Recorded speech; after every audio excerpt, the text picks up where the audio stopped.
Tu sais quand tu entres dans un endroit que tu connais depuis des années, mais qu'il y a quelque chose de différent dans l'air? Tu regardes autour de toi, les visages sont les mêmes, les odeurs, la nourriture, même le ton des voix, mais il y a quelque chose d'étrange, d'indéfinissable. Comme si tout semblait pareil à l'extérieur, mais complètement différent à l'intérieur. C'est exactement comme ça que tout a commencé. Sauf que ce qui devait être juste un simple dîner en famille, s'est transformé en un vrai tournant. Un de ces moments qu'on ne voit jamais venir, jusqu'à ce que ça nous arrive à nous. Mais avant de te raconter, j'ai une question à te poser. As-tu déjà ressenti cette sensation de ne plus appartenir à l'endroit que tu appelais autrefois « chez toi » ? Alors reste avec moi jusqu'au bout, parce que cette histoire va toucher ton cœur d'une manière que tu n'imagines pas. Et crois-moi, tu ne seras plus la même personne après avoir entendu ça. Profites-en maintenant pour t'abonner à la chaîne, activer la cloche et laisser ton like, parce qu'ici, on ne fait pas que raconter des histoires, on touche des âmes. Il y avait quelque chose d'étrangement solennel dans la voix de ma mère au téléphone. « Élodie, ma chérie, tu pourrais venir dîner dimanche ? On prépare tes plats préférés. » Un silence. Puis elle ajouta rapidement. « Ce serait bien de vous avoir tous ensemble. Ça fait longtemps. » J'aurais dû sentir l'alerte se déclencher à ce moment précis. Ma mère n'appelait jamais sans raison. Elle n'improvisait pas des dîners familiaux juste par nostalgie. Et surtout, elle n'avait plus vraiment fait mes plats préférés depuis des années. Mais comme à chaque fois, j'ai cédé. Une part de moi, encore naïve malgré les années, espérait toujours que cette famille puisse redevenir un jour ce qu'elle prétendait être, unie. Le dimanche soir, j'ai garé ma voiture dans l'allée familière de la maison où j'avais grandi. Les rideaux étaient tirés, la lumière chaude filtrant à travers les vitres donnait un air presque accueillant à cette façade qui, pourtant, n'abritait plus depuis longtemps le moindre refuge pour moi. « Élodie !» s'écria ma mère en ouvrant la porte, le sourire trop large pour être sincère. Elle m'enlaça brièvement, comme on salue une vieille connaissance, puis me guida à l'intérieur. L'odeur de gratin dauphinois et de rôti de veau flottait dans l'air, et je reconnus immédiatement la tentative d'apaisement par la cuisine. « Tu es ravissante. Comment va le travail ?» lança-t-elle avec un enthousiasme fin. Je répondis poliment, sans entrer dans les détails. Je savais que cela ne l'intéressait pas vraiment. Dans le salon, mon père était assis, lisant distraitement un journal qu'il posa à ma vue. « Bonjour, Élodie » dit-il sans se lever. Et puis il y avait eux. Assis côte à côte sur le canapé, mon frère cadet Julien et ma sœur Camille, affichant ce sourire complice que seuls les gens sûrs de leur victoire peuvent avoir. « Et, grande sœur » lança Julien, faussement jovial. « On ne t'attendait plus. On dirait que le gratin a eu plus d'effet que nous » plaisanta Camille en me dévisageant. Je ne répondis pas. Je m'efforçai de garder un sourire neutre, mais quelque chose dans leur ton me fit froncer les sourcils. Le repas se déroula dans une étrange harmonie, ponctuée de remarques anodines, de souvenirs d'enfance remis sur le tapis et de conversations superficielles. Mais je sentais que quelque chose couvait, une tension à peine dissimulée sous les rires forcés. Puis, ce fut mon père qui posa sa fourchette. Il essuya ses lèvres avec sa serviette et croisa les mains devant lui sur la nappe immaculée. « Nous avons quelque chose à vous dire » dit-il d'un ton calme, mais autoritaire. Je levai les yeux, instinctivement. « C'est important » ajouta ma mère, le visage soudain plus sérieux. Un silence s'installa. Puis Julien, bien trop impatient pour laisser ses parents parler, s'inclina légèrement vers moi. « En fait, Élodie, on voulait que tu saches tout de suite, pour éviter les malentendus. »« Savoir quoi ?» demandai-je, bien que mon cœur ait déjà commencé à s'emballer. « Eh bien, le testament. Papa et maman ont finalisé leurs dispositions. » Camille se redressa, les yeux brillants d'une lueur que je connaissais bien, le triomphe. Julien poursuivit sans me lâcher du regard. « La maison, la résidence secondaire à la mer, les comptes, tout ça, ça reviendra à nous deux. » Un silence brutal tomba sur la table. Le gratin dans mon assiette me sembla soudain gluant, sans goût. « Excuse-moi » soufflai-je, sans être sûr d'avoir bien entendu. « Tu as très bien entendu » intervint ma mère, le ton sec. « Ton père et moi avons estimé que c'était la décision la plus juste. » Mon regard chercha celui de mon père. Mais il évita le mien, fixant obstinément son verre. « Juste » répétai-je. Et en quoi est-ce juste de m'exclure totalement? Tu n'as pas besoin d'aide, Élodie, dit-il enfin, presque en chuchotant. Tu es indépendante, tu as une carrière florissante. Julien et Camille, eux, ont encore besoin de stabilité. Je sentis une bouffée de chaleur envahir ma poitrine. Une colère sourde, ancienne, qui ne demandait qu'à exploser. Une stabilité que j'ai financée pendant des années, crachai-je. Leur loyer, leurs dettes d'études, leurs caprices. Qui les a payés? Julien haussa les épaules, faussement désinvolte. Personne ne t'a forcé à le faire. Tu le faisais parce que tu aimais jouer les héroïnes, ajouta Camille, un sourire cruel aux lèvres. Je me figeai. Chaque mot me frappait comme une gifle. Je l'ai fait parce que vous me le demandiez, parce que vous disiez que la famille, c'est sacré, dis-je en serrant les dents. Mais visiblement, ce n'était sacré que tant que je payais les factures. Élodie, tu dramatises, soupira ma mère. Tu ramènes toujours tout à l'argent. Parce que c'est ce que vous m'avez appris, maman. Que mon amour valait en chèques et virements mensuels. Mon père resta muet. Julien ricana doucement. Camille croisa les bras, amusée. Si tu espérais qu'on te récompense avec un héritage, c'est un peu pathétique, non? Ce n'est pas une récompense que je voulais. Juste un minimum de respect, murmurai-je. Ma mère secoua la tête. Voilà pourquoi on ne voulait pas t'en parler tout de suite. Tu rends toujours tout dramatique. Je poussai lentement ma chaise. Très bien. Vous avez fait vos choix. Maintenant je fais les miens. Je me levai, le cœur battant à tout rompre. Je sentais les larmes brûler mes yeux, mais je refusais de pleurer devant eux. Élodie, commença mon père, d'une voix lasse. Non. C'est bon. Je ne serai plus votre solution miracle. Je suis fatigué d'être la variable d'ajustement de cette famille. Je quittai la salle à manger, attrapai mon manteau et claquai la porte derrière moi. Dehors, l'air froid me gifla le visage. Mais ce froid était doux comparé à la glace que j'avais ressentie à table. Je montai dans ma voiture, les mains tremblantes sur le volant. J'avais du mal à respirer. Tout ce que j'avais espéré, toute ma loyauté, tout mon soutien, balayé d'un revers de main. Sur le trajet du retour, les images défilaient dans ma tête. Les virements mensuels, les projets annulés, les sacrifices silencieux. Et cette phrase tournait en boucle, « Tu n'as pas besoin d'aide. » Non, je n'en ai plus besoin. Mais peut-être, pensais-je, que ce n'est pas moi qui suis en manque d'aide. Peut-être que ce sont eux, et qu'ils ne savent même plus demander autrement que par le chantage affectif. En arrivant chez moi, je m'effondrai sur le canapé. Mes jambes ne me portaient plus. Je sortis mon téléphone. J'ouvris mon application bancaire. Les débits familiers s'affichèrent, 900 € de virement mensuel pour le prêt de la maison de mes parents. 250 € pour les charges de Camille. D'un geste sec, je les supprimai tous. C'était peut-être un petit clic. Mais pour moi, c'était un acte de renaissance. Et pour la première fois depuis très longtemps, je me sentis libre. Les jours qui suivirent ce dîner furent étrangement calmes. Pas un message. Pas un appel. Rien, si ce n'est le vide immense laissé par ce moment où j'avais compris que je n'étais rien de plus qu'un outil, un compte bancaire sur pattes, pour ceux qui prétendaient m'aimer. Je m'étais attendu à une réaction. À un appel dramatique de ma mère, ou à un message sarcastique de Camille. Mais il n'y eut rien. Et ce silence me pesait plus encore que leurs mots blessants. Je continuais à travailler, à faire semblant que tout allait bien. Mon cabinet d'architecture m'occupait suffisamment pour que je n'aie pas trop de temps pour penser. Mais chaque soir, en rentrant chez moi, j'étais rattrapé par cette solitude amère. Je réalisais peu à peu à quel point j'avais bâti ma vie autour de ce besoin d'être accepté par ma famille, et à quel point j'avais toujours été seule, en réalité. Une semaine après ce fameux dîner, j'entendis frapper à ma porte. Je sursautai. Mon cœur accéléra. Une partie de moi espérait, contre toute raison, que ce soit mon père. Qu'il soit venu s'excuser, m'avouer qu'ils avaient fait une erreur. Mais non.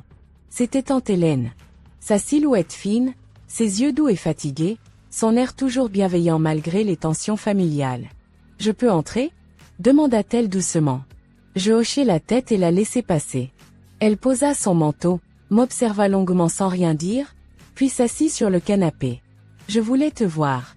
Savoir comment tu allais. » Je haussai les épaules. « Je tiens le coup. » Elle acquiesça, visiblement émue. « Tu n'aurais jamais dû apprendre les choses comme ça, dit-elle.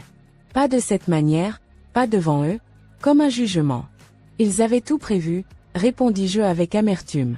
Ils attendaient juste de m'achever à coups de sourire hypocrite et de gratin.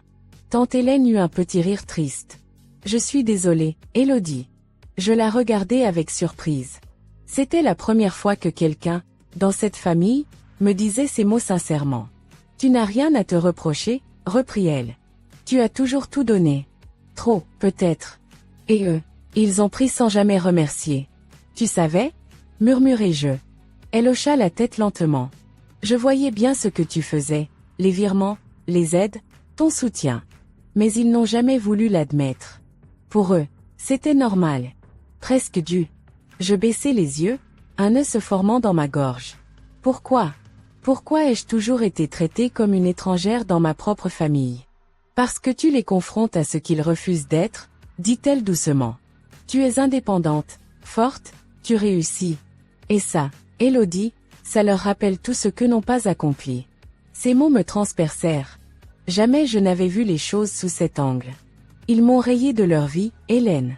Juste parce que j'ai osé m'élever sans leur permission. Elle posa une main sur la mienne. Tu ne mérites pas ça. Et tu n'es pas seule. Ce soir-là, son regard sincère fut le seul rayon de lumière dans mon obscurité. Les jours suivants, les choses prirent une tournure inattendue. J'appris par une collègue que Julien s'était présenté à mon bureau. Il avait demandé à me voir. Quand elle lui avait dit que je n'étais pas disponible, il avait laissé une note froissée griffonnée à la va-vite. Tu crois que tout ça va rester sans conséquence? Tu vas regretter. Je sentis une vague glacée me traverser. Rien dans cette note n'était une menace explicite. Mais tout y transpirait le ressentiment. Camille, elle, avait commencé à me suivre sur les réseaux sociaux, à liker d'anciens posts, puis à les commenter avec des sous-entendus passifs-agressifs. Oh, tu as enfin les moyens de profiter de la vie, on dirait, c'est bien quand on n'a plus à aider personne. Leur hostilité, dissimulée sous des couches de sarcasme, ne faisait que confirmer ce que je savais déjà. Ma décision les avait profondément atteints. Pas par amour ou chagrin, non. Mais parce qu'ils réalisaient ce qu'ils perdaient en me perdant. Je n'étais plus leur coussin de sécurité. Et ça, ils ne pouvaient le digérer. Un soir, je reçus un appel de mon père. Je restai de longues secondes à regarder l'écran. Mon doigt hésitait à appuyer sur « répondre ». Finalement, je décrochai. « Élodie », dit-il d'un ton las. « Papa. Ta mère est bouleversée.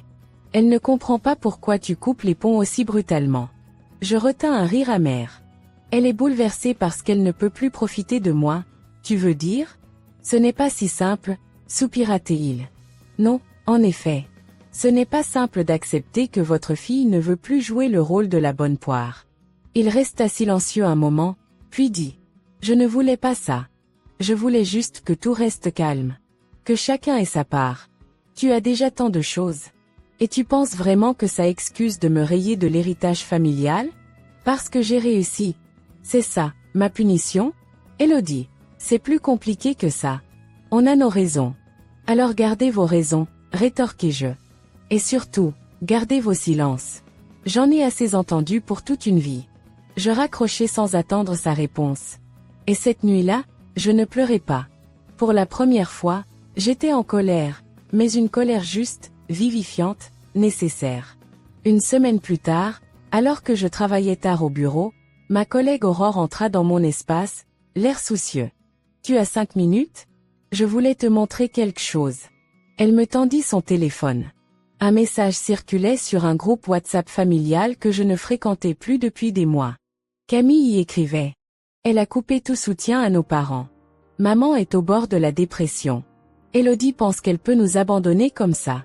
Quel genre de fille fait ça? J'eus un haut le cœur. C'était donc comme ça qu'il comptait réécrire l'histoire? Moi, la fille ingrate? Eux, les victimes abandonnées?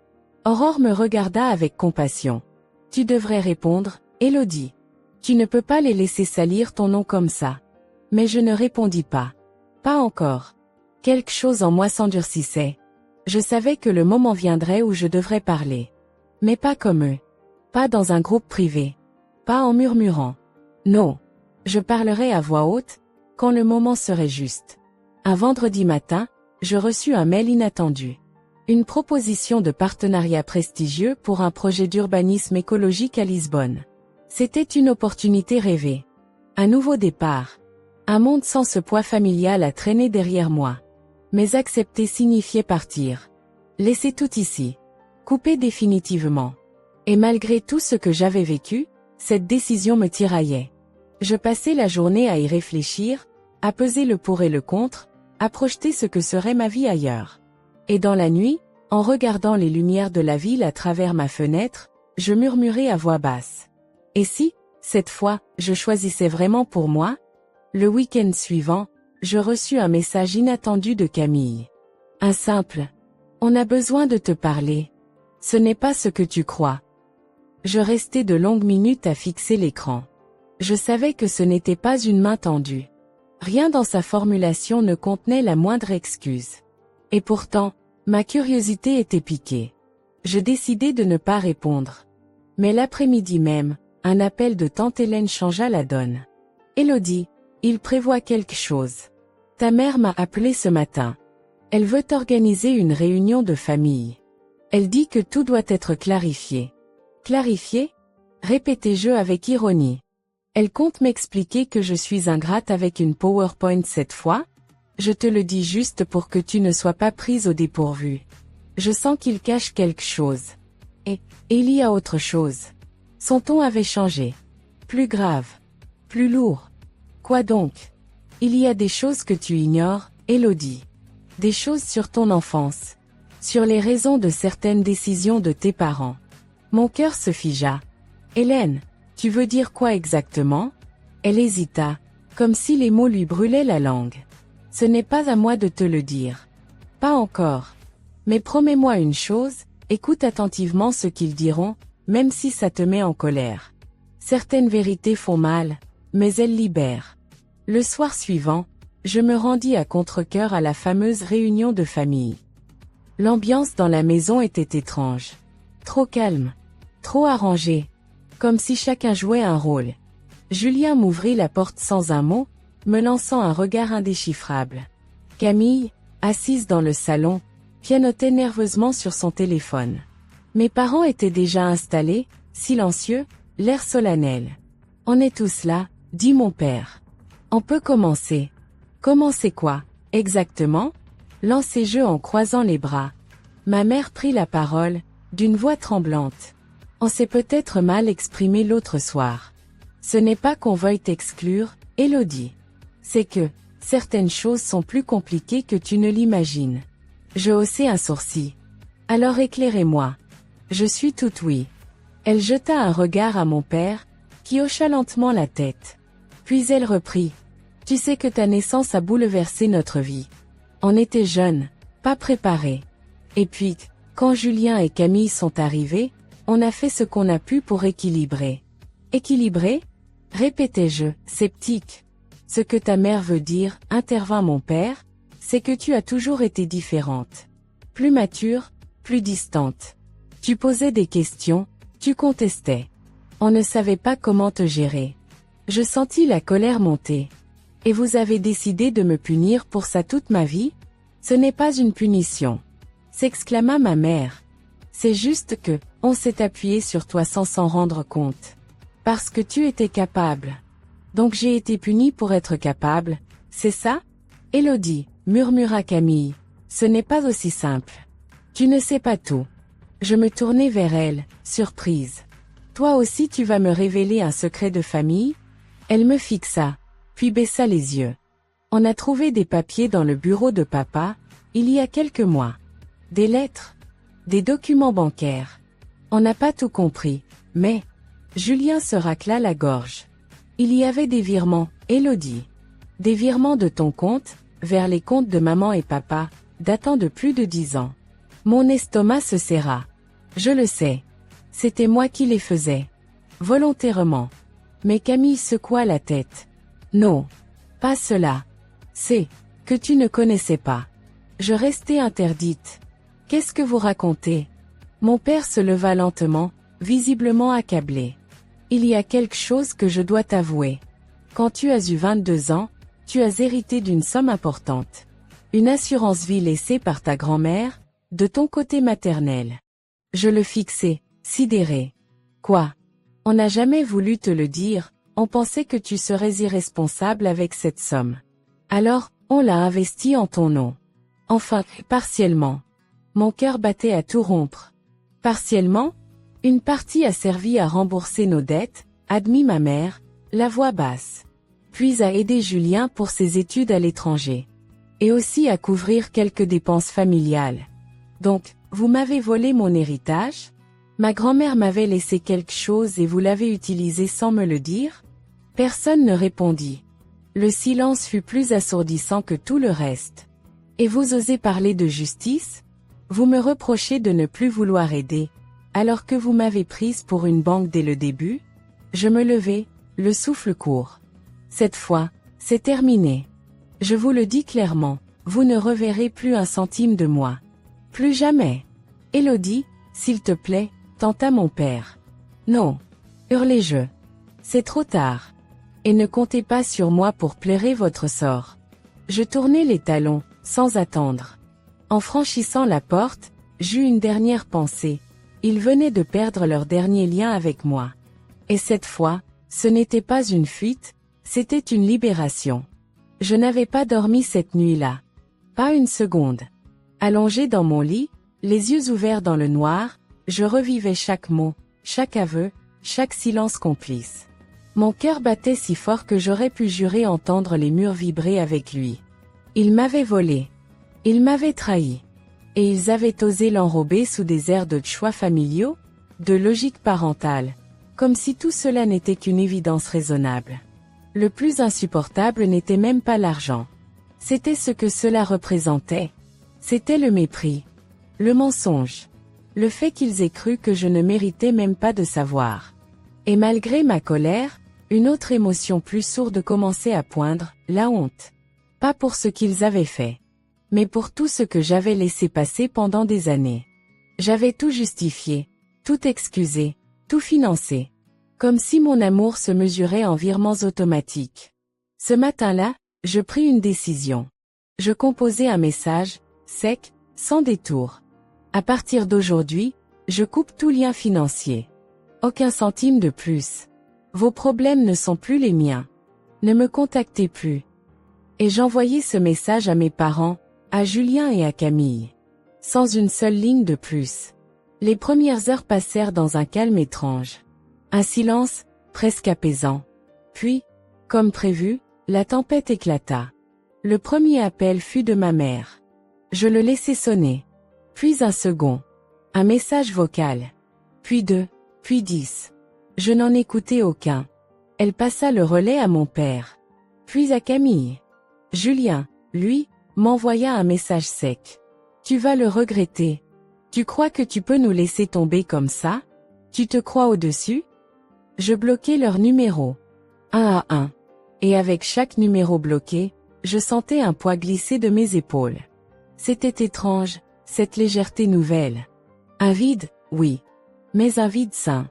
Un vide libérateur.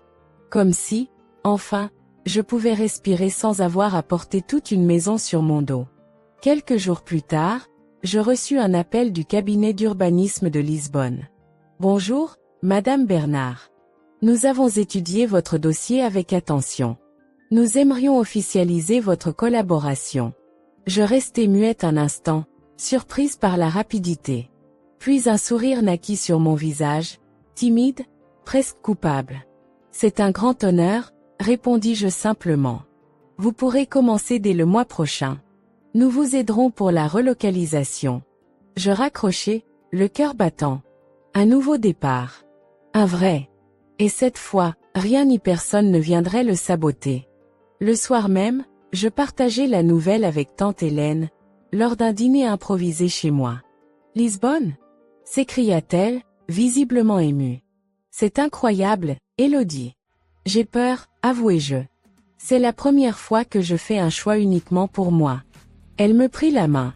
C'est exactement pour ça que tu dois le faire. Tu t'es toujours oublié pour les autres. Maintenant, c'est à toi de vivre. Et s'ils reviennent? S'ils essaient encore de me faire culpabiliser? Alors tu n'écouteras pas. Tu seras déjà loin. Et plus forte que jamais. Elle marqua une pause, puis ajouta, plus grave. Tu sais, ils ne supporteront pas longtemps ton silence.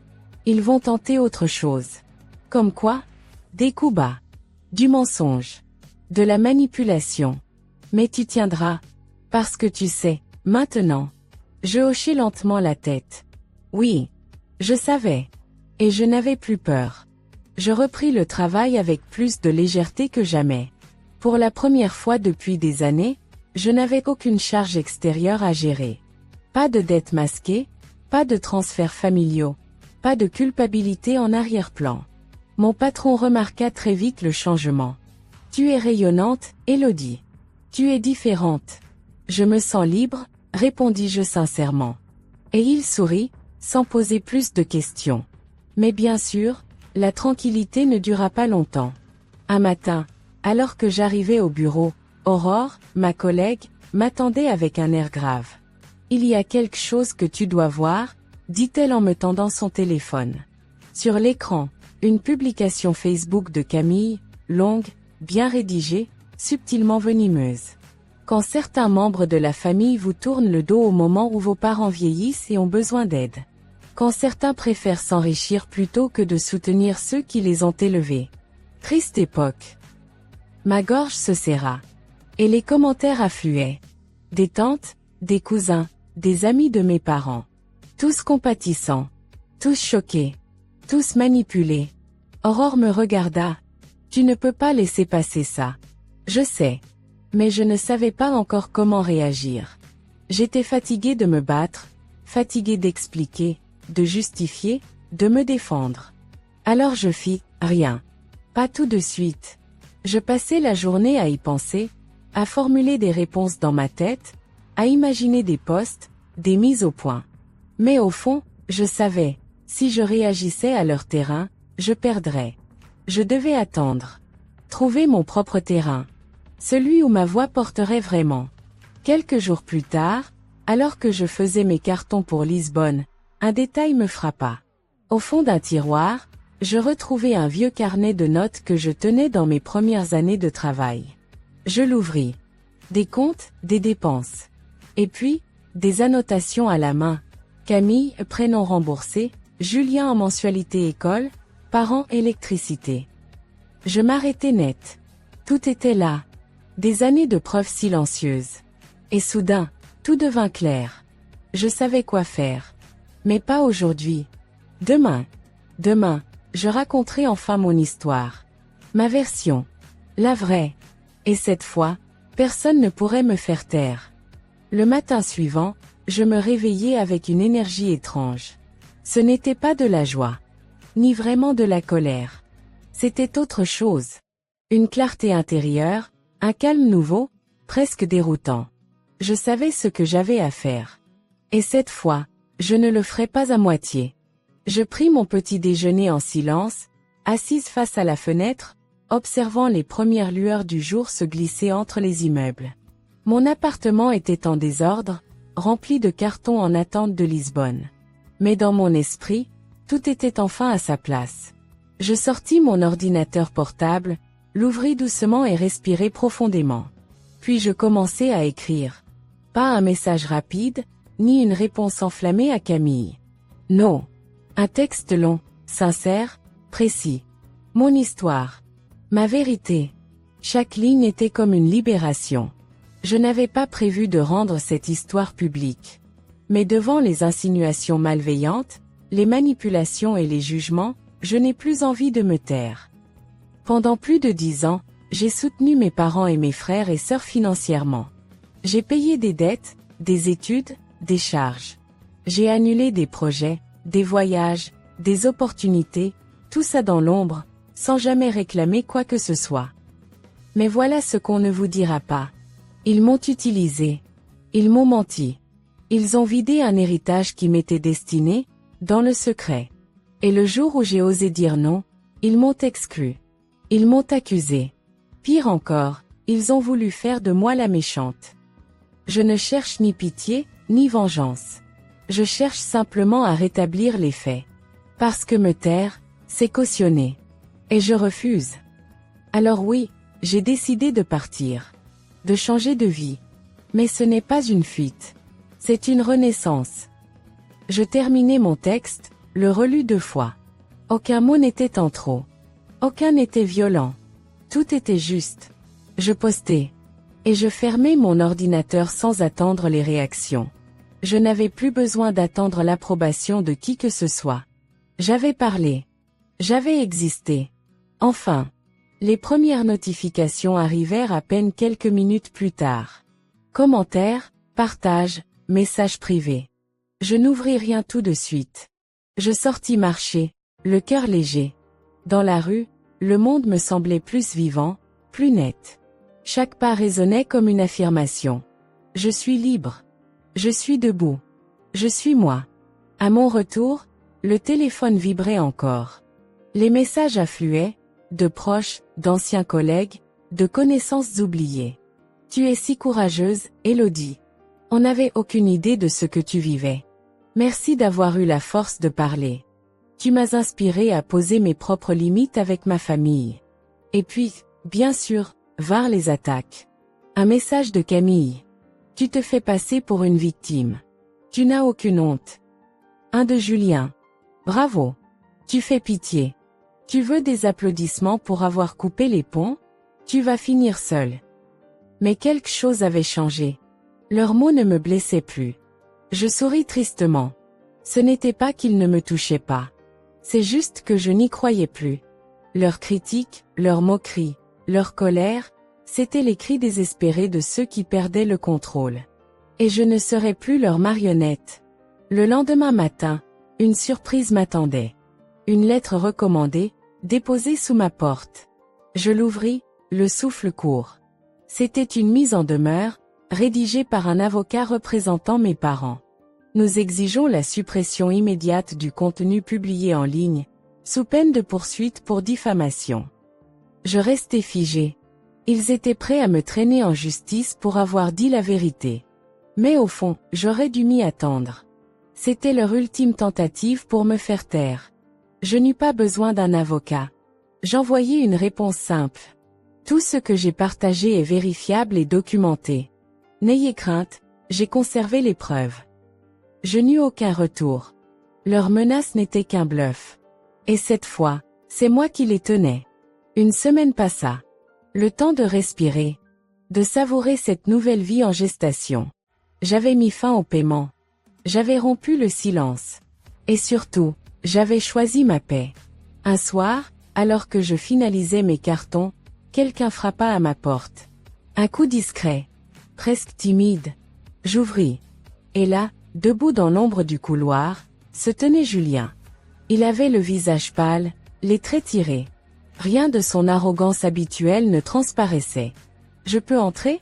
murmura-t-il. Je le fixai un instant, méfiante. Puis je fis un pas de côté. Il s'assit sur le canapé, silencieux. « Tu as gagné ?» dit-il au bout d'un moment. Je restai debout, les bras croisés. Je n'étais pas en train de jouer. Il hocha la tête. Maman est furieuse. Papa est abattu. Camille ne parle plus à personne. C'est le chaos. Et tu viens me blâmer? Demandai-je. Non. Je viens te dire que je comprends. Je haussai un sourcil. Tu comprends? Oui. Je suis en colère contre toi. Mais je suis surtout en colère contre moi-même. Je ne dis rien. J'ai été un con, admis-il. On t'a tous pris pour acquise. Et quand tu as arrêté, tout s'est effondré. Parce que vous ne saviez plus vivre sans moi. Exactement. Un silence s'installa. Il fixait ses mains, nerveux. Tu vas vraiment partir? Oui. Il hocha lentement la tête. Tu feras ce que j'ai jamais eu le courage de faire. Je m'approchai lentement, puis m'assis en face de lui. Tu peux encore changer, Julien. Mais ce n'est pas à moi de te sauver. Je sais. Il se leva, se dirigea vers la porte, puis se retourna une dernière fois. Bonne chance, Élodie. Bonne chance à toi aussi. Et il partit. Je restai un long moment dans le silence. Cette fois, c'était une vraie fin. Une fin différente. Pas un cri. Pas une porte claquée. Juste, une page qui se tournait. Le jour du départ était arrivé. Il y avait quelque chose de doux et d'étrange à voir mon appartement complètement vide. Les murs, silencieux, semblaient me dire au revoir eux aussi. Chaque pièce portait encore l'écho de mes anciennes nuits de doute, de mes insomnies, de mes appels pleins d'angoisse à mes parents, de mes sacrifices que personne n'avait jamais remerciés. Mais aujourd'hui, tout cela n'était plus qu'un souvenir lointain. Je regardais une dernière fois la fenêtre de ma chambre. Le soleil se reflétait doucement sur les vitres. J'inspirais profondément. Puis je tournai la clé dans la serrure. Un taxi m'attendait en bas. Mes valises chargées, mon cœur plus léger que jamais. Direction Lisbonne. En arrivant dans mon nouveau logement, une petite mais charmante résidence au cœur du quartier d'Alfama, je fus frappé par le calme. Le bruit des mouettes, les ruelles pavées, l'odeur du linge fraîchement étendu, les rires des voisins en terrasse, tout semblait simple et sincère. Je n'avais jamais ressenti une telle paix immédiate dans un lieu inconnu. Peut-être parce que, pour la première fois, je n'étais pas en fuite. J'étais en renaissance. Le lendemain, je rejoignis l'équipe du cabinet d'urbanisme pour mon premier jour. L'accueil fut chaleureux, décontracté, sans formalisme excessif. On me montra mon bureau, les projets en cours, les maquettes. Ici, tu vas respirer, Élodie, dit une collègue, Sophia, en souriant. Personne ne te jugera pour ce que tu refuses de porter. Je souris timidement. Je ne savais pas encore ce qu'elle voulait dire exactement, mais ces mots me touchaient. Les semaines passèrent. Doucement. Paisiblement. Pour la première fois depuis des années, je vivais sans peur du téléphone qui sonne. Sans culpabilité tapie dans un coin de mon esprit. Je mangeais mieux, je dormais mieux, je souriais davantage. Je me redécouvrais. Chaque promenade dans les rues de Lisbonne était comme une thérapie silencieuse. Chaque café partagé avec un collègue, chaque coucher de soleil vu depuis le Miradouro de Santa Catarina était un rappel. Je suis vivante. Un soir, je participais à une soirée du cabinet dans un petit restaurant près du Tage. L'ambiance était légère, joyeuse, presque festive. Et c'est là que je le rencontrai. Adrien. Architecte paysagiste, récemment arrivé aussi, discret, observateur, avec un regard calme qui contrastait avec l'agitation du monde. Nous parlâmes longuement ce soir-là. D'abord de projets, puis de livres, de voyages, de musique. Et soudain, sans que je comprenne pourquoi, je lui racontai une partie de mon histoire. Pas tout. Juste les grandes lignes. Il ne réagit pas avec pitié, ni avec des conseils. Il dit simplement, « Tu as été courageuse. » Beaucoup seraient restés dans cette prison-là toute leur vie. Je ne répondis rien, mais ces mots résonnèrent fort en moi. Les jours suivants, nous nous revîmes souvent. Sans pression, sans attente. Des balades après le travail, des cafés improvisés, des silences confortables. Et peu à peu, sans que je m'en rende compte, je réapprenais la douceur. Avec Adrien, tout était simple, fluide, apaisant. Il n'attendait rien de moi. Il ne voulait rien prendre. Il était juste là. Et moi, j'apprenais à être présente. À ne plus me méfier de chaque regard, chaque intention. À baisser les épaules. À souffler. À vivre. Un jour, nous étions assis face à la mer, et il me demanda doucement. « Est-ce que tu regrettes d'être parti ?»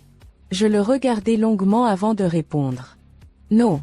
Mais parfois, je regrette d'avoir cru si longtemps que je devais rester pour mériter d'être aimé. » Il acquiesça, les yeux fixés sur les vagues. « Tu n'avais pas à mériter l'amour. C'est eux qui n'ont jamais su le donner. » Je sentis les larmes monter, sans prévenir. Mais cette fois, ce n'était pas des larmes de douleur. C'était du soulagement.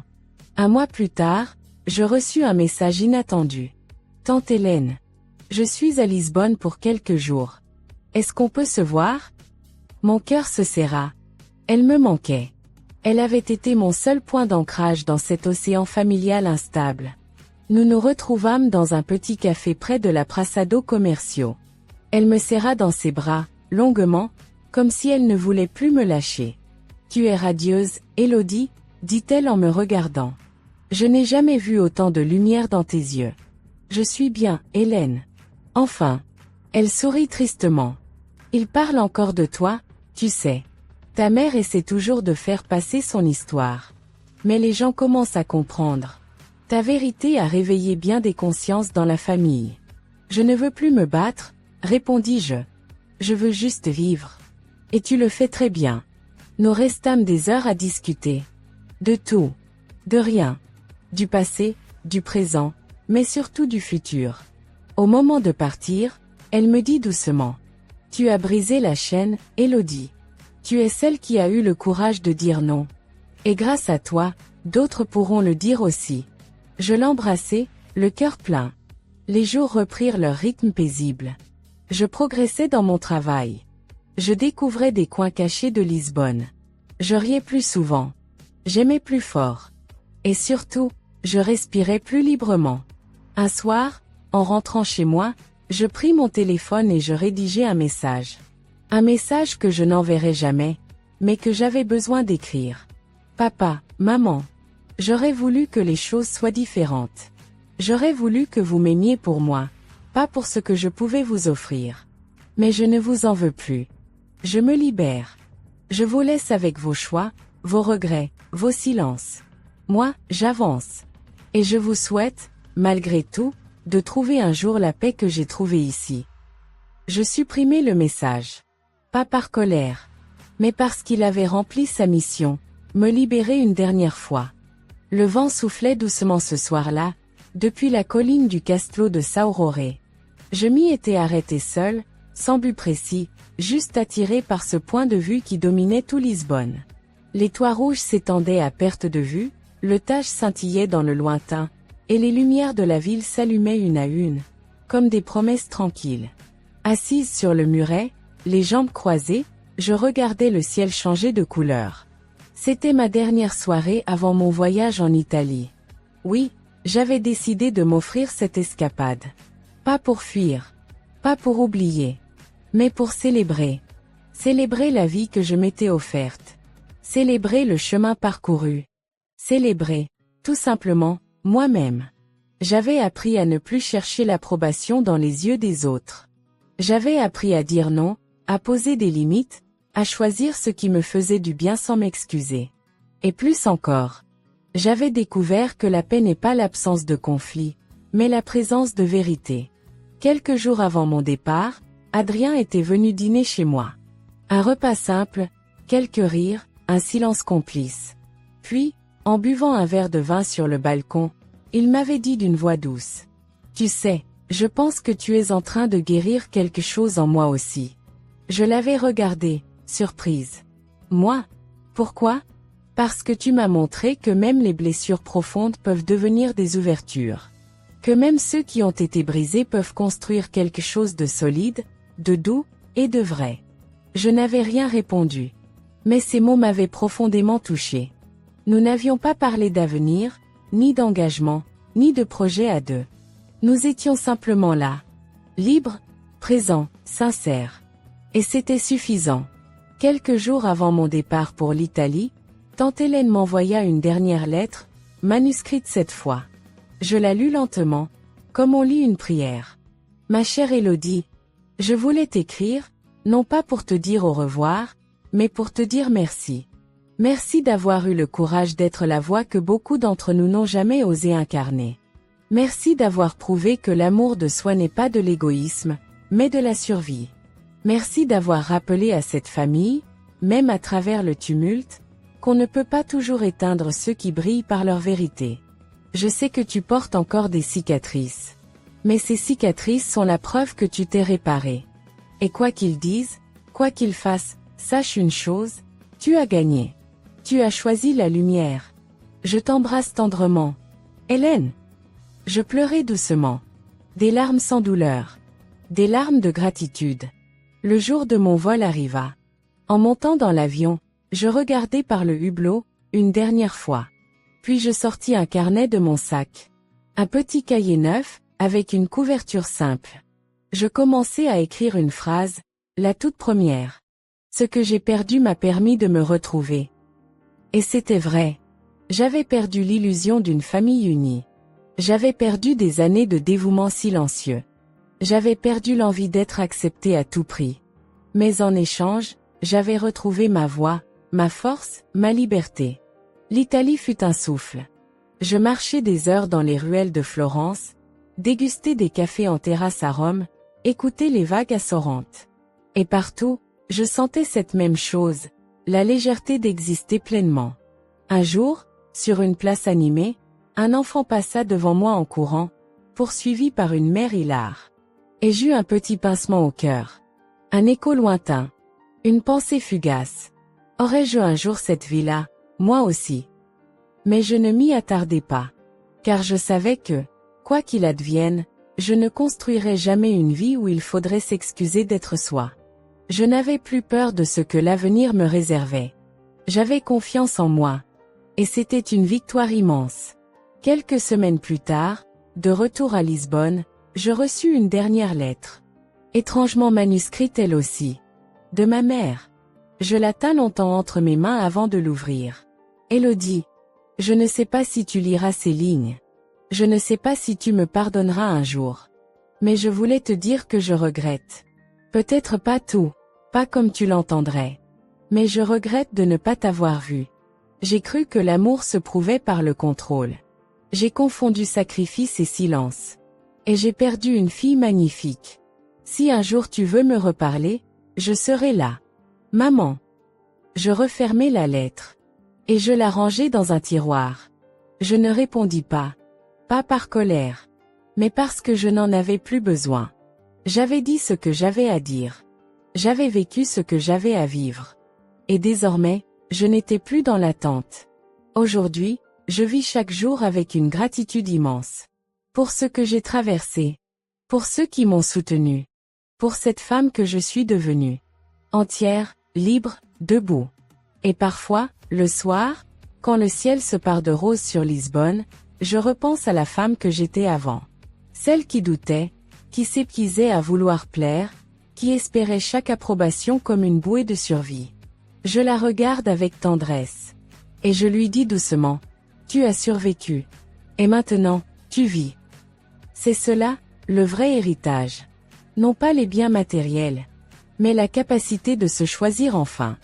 Et maintenant, chers amis, après avoir suivi l'histoire bouleversante d'Élodie Bernard, il est temps de s'arrêter un instant, de respirer profondément, et de réfléchir à ce que cette trajectoire de douleur, de trahison, de reconstruction et de renaissance peut réellement nous enseigner. Peut-être que vous avez pleuré avec elle. Peut-être que vous vous êtes reconnu dans ses silences, dans ses sacrifices invisibles, dans ses nuits sans sommeil, dans son besoin d'être aimé même au prix de sa propre paix. Peut-être que vous aussi, vous avez porté des fardeaux qui ne vous appartenaient pas, tendu la main à des personnes qui ne vous ont jamais tendu la leur, gardé le silence pour maintenir une paix qui n'était jamais la vôtre. Cette histoire n'est pas qu'une fiction. Elle est, en réalité, un miroir tendu à chacun de nous. Car qui, dans cette vie, n'a jamais cherché à être reconnu, accepté, valorisé, aimé? Qui n'a jamais tenté de réparer une relation brisée en s'oubliant complètement? Qui n'a jamais eu peur de dire non, de peur de perdre l'amour de ceux qui devraient justement nous aimer sans condition? L'histoire d'Élodie, ce n'est pas seulement le parcours d'une femme rejetée par sa famille.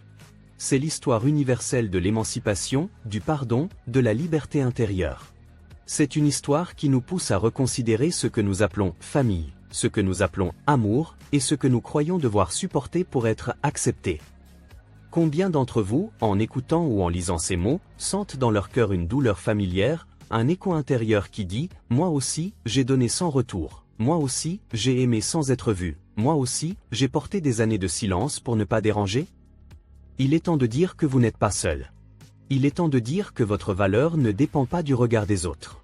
Il est temps de dire que vous méritez d'exister pleinement, sans devoir vous excuser d'être qui vous êtes. Si cette histoire vous a touché, je vous invite de tout cœur à vous exprimer. Laissez un commentaire. Dites-moi, qu'est-ce que vous avez ressenti? Est-ce que vous avez déjà vécu quelque chose de semblable à Élodie? Qu'avez-vous appris à travers son parcours? Avez-vous déjà eu le courage de poser vos limites, de dire non, de vous choisir, malgré la culpabilité, malgré les critiques, malgré les pleurs des autres? Votre voix compte. Votre histoire a de la valeur. Partagez-la.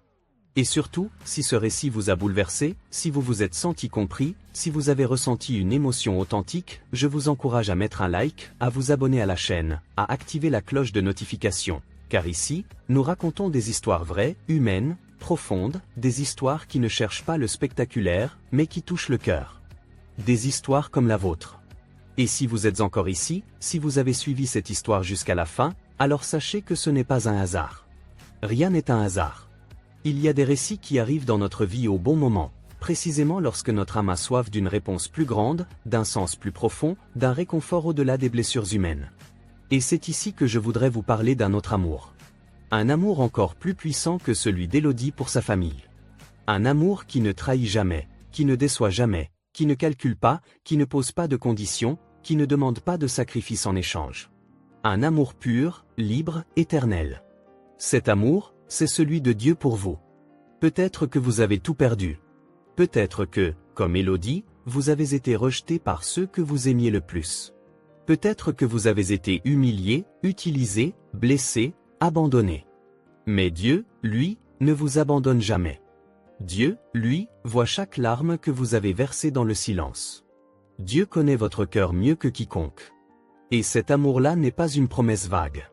C'est une vérité puissante, écrite noir sur blanc dans la parole de Dieu. Laissez-moi vous lire un verset. Un seul verset, mais qui contient la force de transformer toute une vie. C'est dans l'évangile de Jean, chapitre 3, verset 16, « Car Dieu a tant aimé le monde qu'il a donné son Fils unique, afin que quiconque croit en lui ne périsse pas, mais ait la vie éternelle. » Relisez-le doucement. Laissez ces mots pénétrer votre cœur. Dieu a tant aimé. Ce n'est pas un amour distant, froid, conditionnel.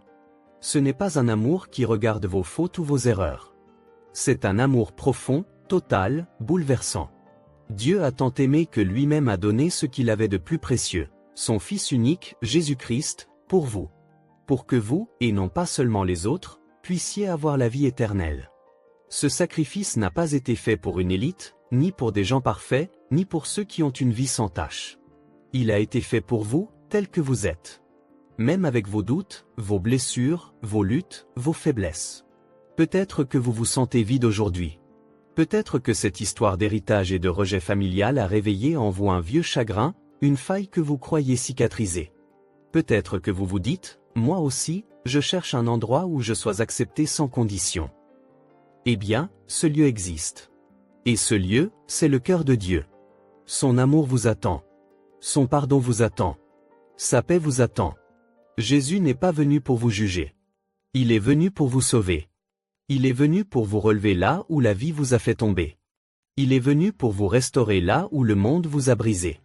Il est venu pour vous donner une vie nouvelle, une espérance vivante, une identité qui ne dépend ni d'un héritage, ni du regard des autres, mais uniquement de son regard à lui. Ce regard qui vous dit, tu es aimé, tu es choisi, tu es pardonné, tu es accueilli. Et vous pouvez, aujourd'hui même, faire ce choix personnel, celui d'accepter Jésus-Christ comme votre Sauveur et Seigneur, celui de lui ouvrir votre cœur, de dire, Seigneur Jésus, je te donne ma vie. Je reconnais que j'ai essayé de tout porter seul, que j'ai voulu tout contrôler, mais aujourd'hui, je me rends. Je t'accepte. Je te fais confiance. Je veux marcher avec toi. Je veux connaître ton amour, ta paix, ton salut.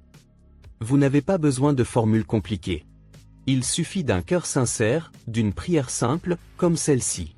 Seigneur Jésus, je viens à toi tel que je suis. Tu connais ma vie, mes blessures, mes combats. Je crois que tu es mort pour moi à la croix et que tu es ressuscité. Aujourd'hui, je te reçois dans mon cœur comme mon Sauveur et Seigneur. Change ma vie, remplis-moi de ton amour, et fais de moi une personne nouvelle. Merci pour ton pardon, merci pour ta paix, merci pour ton salut. Amen. Si vous avez fait cette prière aujourd'hui, sachez que votre vie ne sera plus jamais la même. Car là où Jésus entre, tout change. Les chaînes tombent. Les blessures guérissent. Le cœur se relève. Et vous ne serez plus jamais seul. Et si vous souhaitez en savoir plus, si vous avez besoin d'aide, de prière, d'échange, n'hésitez pas à écrire dans les commentaires. Ce canal est aussi un lieu de refuge pour les cœurs fatigués, un endroit où chacun peut venir tel qu'il est. Alors avant de partir, je vous invite une dernière fois, likez cette vidéo, abonnez-vous à la chaîne, partagez cette histoire avec quelqu'un qui a besoin d'entendre qu'il a de la valeur, qu'il mérite d'être aimé, qu'il n'est pas condamné à porter des chaînes invisibles toute sa vie. Et surtout, souvenez-vous de ceci, vous n'avez pas été créé pour vivre dans le rejet. Vous avez été créés pour vivre dans l'amour parfait de Dieu. Merci d'avoir suivi cette histoire jusqu'au bout. Merci pour votre cœur ouvert. Merci d'être là. Et surtout, n'oubliez jamais qui vous êtes, ni de qui vous êtes profondément aimé. À très bientôt.